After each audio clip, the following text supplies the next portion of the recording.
செய்திச் சுருக்கம். உள்நாட்டுச் செய்திகள்.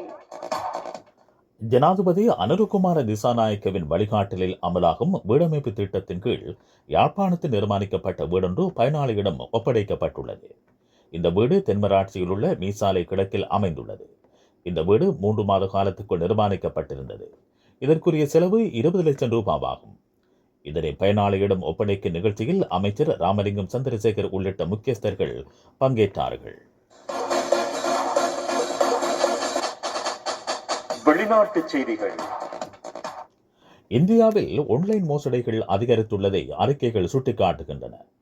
கடந்த ஆண்டு மாத்திரம் 25 லட்சம் பேர் ஆன்லைன் மோசடிகளில் ஏமாந்து மொத்தமாக $2,500 கோடி இழந்திருக்கிறார்கள். 2021ஆம் ஆண்டுடன் ஒப்பிடுகையில் இது 4300% அதிகரிப்பென பிபிசி செய்தி வெளியிட்டுள்ளது.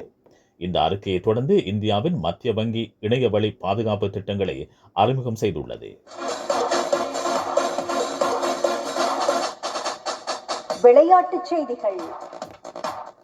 புலம்பெயர்ந்து வாழும் வீராங்கனைகளை கொண்ட ஆப்கானிஸ்தான் மகளிர் கால்பந்தாட்ட அணி சர்வதேச போட்டிகளில் பங்கேற்க வழிபிறந்துள்ளது.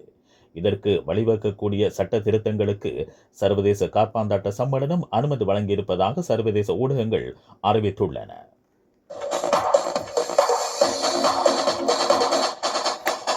செய்திச் சுருக்கம் கேட்டீர்கள்.